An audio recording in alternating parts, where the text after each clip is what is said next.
What's up YouTube, Silver Dragons here, and today is the last day of 2022, so I want to wish all of you a very happy and prosperous new year. But because it's the last day of the year, we're going to look at how gold and silver have done compared to everything else. So we're going to look at the stock market, real estate, oil, cryptos, see who the big winners were and who the big losers were, and then we'll contemplate what to do next year. So let's do it.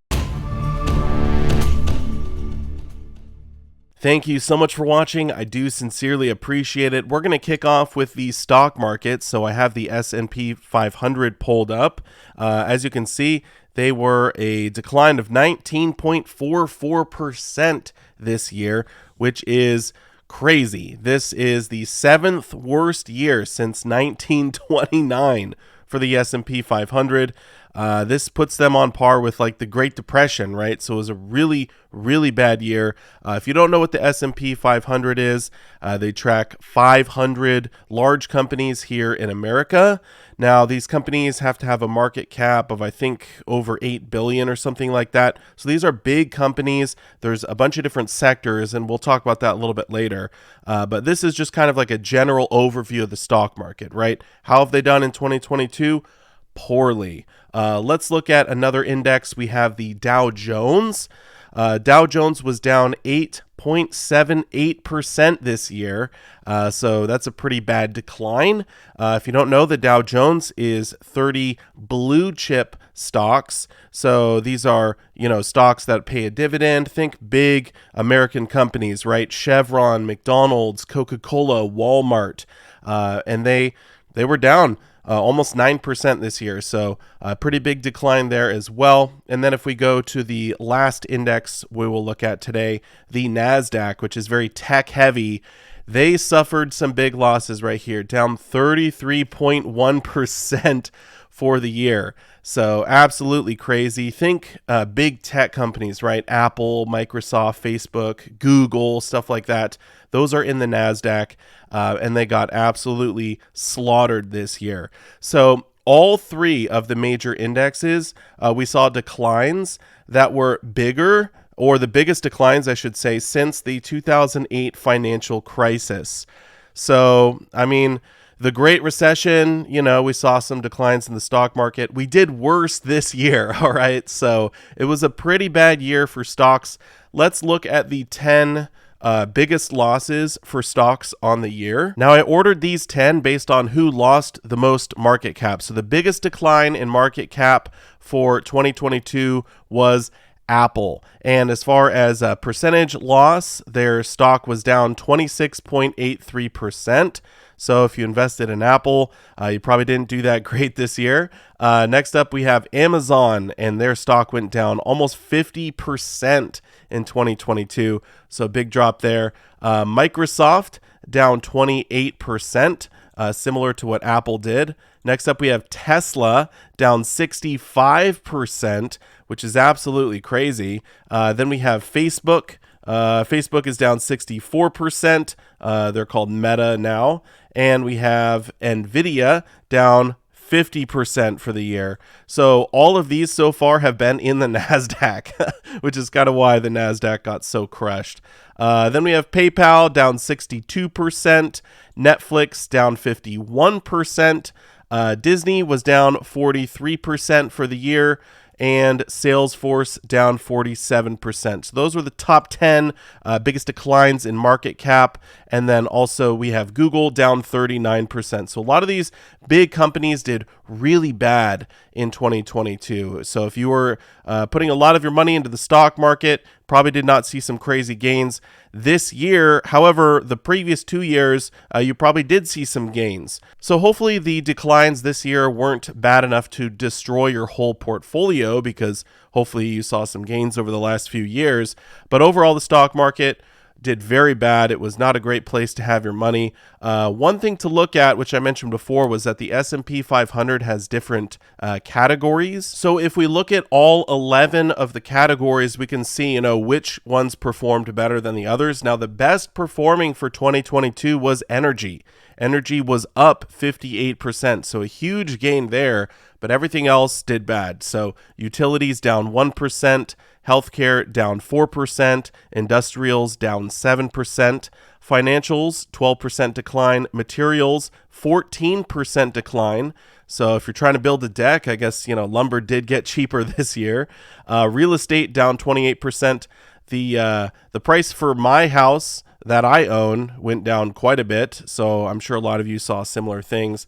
Information technology down 29%, retail down 35%, consumer discretionary down 38%, and communication services down 41%. So can you smell a recession? Consumer discretionary spending down 38% for 2022. Yeah, we're already in a recession. There's no debating that. But let's talk about energy, right? Energy did very well this year, up 58%. Let's look at some of the big oil companies. First up, we have Chevron. Chevron did really well this year, up 52%. So if you were invested in them, probably saw some nice gains. ConocoPhillips up 63%, and ExxonMobil up 80% for the year. So big gains there, pretty much across the board for the energy sector. There was a lot of gains. I feel like they were definitely the big winner for 2022. We did see really high gas prices this year. So if you were invested in the energy sector, you probably did really well.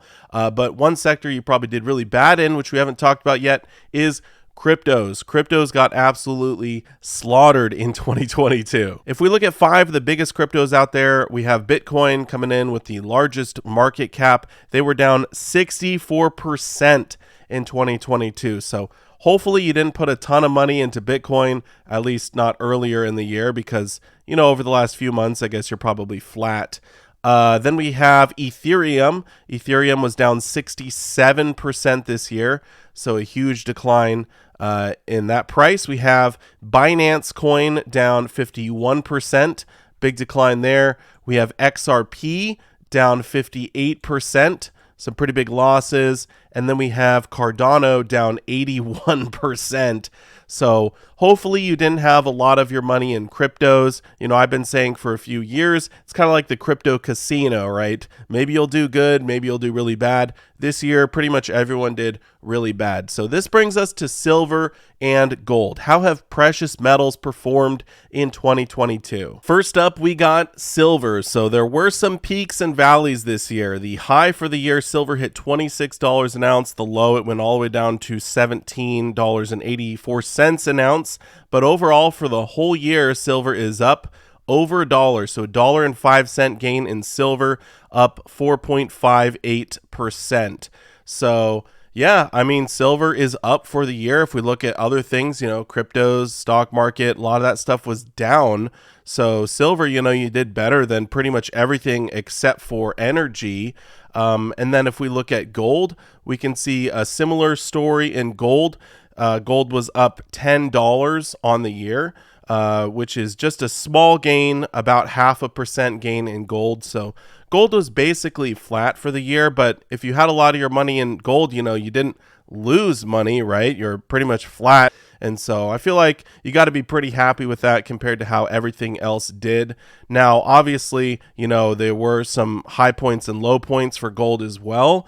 And so if you bought more at the low points, you probably did better. But, for a lot of us, precious metals are a long-term thing. We're not really buying and selling. I'm not a trader. I'm more just buy and hold, and I try and dollar cost average. So if you were buying the whole year, every few weeks, you'll have an average price you paid, and that's going to be somewhere around this $1,800 mark.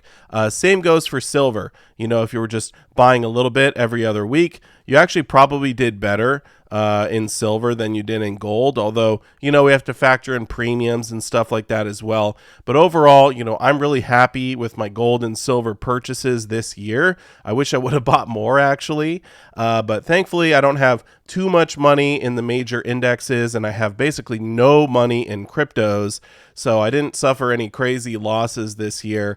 But I would say moving into 2023, I am super bullish on precious metals, especially especially if we see a dip in the spot price for gold and silver somewhere in the first half of the year. I feel like that's going to be an incredibly good buying opportunity, because I think the end of the year 2023 moving into 2024, we're going to see the price climb way higher than it is right now. At least that's what I'm expecting.